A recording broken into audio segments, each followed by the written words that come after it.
Welcome everyone. Welcome everyone. Welcome everyone to another Ref Brandon and the Todd family YouTube video. Wherever you are, whatever you may be doing, thank you so much for making Ref Brandon and the Todd family a part of your day. We always greatly appreciate it. It's a Friday, so that means welcome to the first weekend of summer because summer started either this past Tuesday or this past Wednesday. I believe I said in my Tuesday video that it started Tuesday because that was the 20th, and most years summer starts on June 20th. But I did see one calendar that said it started June 21st, which was Wednesday. So either way, we are now officially in the summer season. This past Saturday, I did a video talking about the 2024 SEC football schedules, and I talked about 8 teams. And I said in that video that either this week or next week I would do part 2 where I talked about the other 8 teams, and that day is today. If you have not watched Saturday's video, I strongly encourage you to go back and watch it. I didn't really go into a lot of in-depth detail as far as who you play at home and who you play away and all that, because I feel like it's over a year away. You're going to forget between now and then anyway. And of course, they haven't yet announced when you'll play your 8 conference games. All we know is who plays each other in the conference starting next year, because starting next year there will be 16 teams in the SEC. So today I'm going to talk about the 8 I didn't talk about this past Saturday.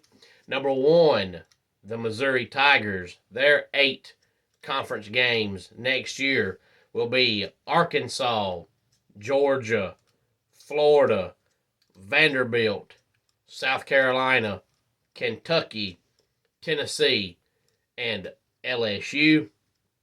The Kentucky Wildcats will play Florida, Auburn, Georgia, South Carolina, Vanderbilt, Ole Miss, Tennessee, and Texas. The Vanderbilt Commodores will play Auburn, Kentucky, LSU, Missouri, Alabama, South Carolina, Tennessee, and Texas. The Arkansas Razorbacks play LSU, Ole Miss, Tennessee, Texas, Auburn, Mississippi State, Missouri, and Texas A&M. Ole Miss will play Arkansas, Florida, LSU, Georgia, Kentucky, Mississippi State, Oklahoma, and South Carolina. And Mississippi State will play Georgia, Arkansas, Florida, Missouri, Texas A&M, Ole Miss, Tennessee, and Texas. And now the 2 new teams that enter the SEC next year. Oklahoma plays Auburn, Texas, LSU, Missouri, Alabama, South Carolina, Tennessee, and Ole Miss.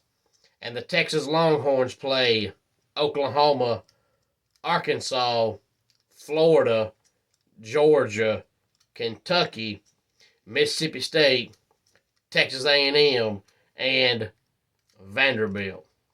So counting Saturday's video and today's video, that is the 8 conference games for all 16 SEC teams in 2024. And of course, we still don't know beyond 2024 what will happen. They only announced the 2024 conference schedule, and then they're going to meet again in June of 2024, and supposedly then they're going to announce what they're going to do going forward, as far as is it going to remain 8 conference games, or is it going to go to 9 conference games? Will there still be an East and a West, or are they going to change the conference names to something else? Or are they going to go to a pod system? They still have not said. If you believe the rumor they're going to announce next year, I'm not convinced that's so, because they said this year they're going to announce, and then they only announced 1 year, and that was it. I think they enjoy seeing everybody sitting back and waiting for what they say. Earlier this week, it might have been on Tuesday, I heard somebody complaining and whining about how tough the SEC schedule is going to be for next year. But if your team, whoever it is, plays in the SEC, if you go 4-8, I don't want to hear you whining, because you can't sit back and claim that you want tougher opponents, and then when you get tougher opponents and you lose to them, you whine because your schedule's too tough. You can't have it both ways. Either be satisfied with what you've got or want better. But I don't care who you are. If you want to get better and you go from playing 2, maybe 3 tough games a year to playing 5 or 6 tough games a year, you're going to lose. Nobody is going to play a tough opponent every single week and win every game. It's not going to happen. So chances are, the more tough teams you play, the better chance you have at losing. So be satisfied playing 2 or 3 good teams a year, or don't complain when you lose when you play 5 or 6 good teams a year. You can't have it both ways. Any thoughts on this? As always, please feel free to let me know. Homes for Our Troops is a publicly funded 501c nonprofit organization that builds and donates specially adapted custom homes nationwide for severely injured post 9/11 veterans. Since the 2004 inception, nearly 90 cents of every dollar spent has gone directly to our program services for veterans. Visit at hfotusa.org. Let's go ahead and get our dad joke of the day in here. What do you call a person with a normal set of abs? Abnormal. And that does it for today's Ref Brandon and the Todd Family YouTube video. Until next time, it's Ref Brandon saying, just like in pro wrestling, life can be over by the count of 3. Tell your friends and family how much you love them. Bye.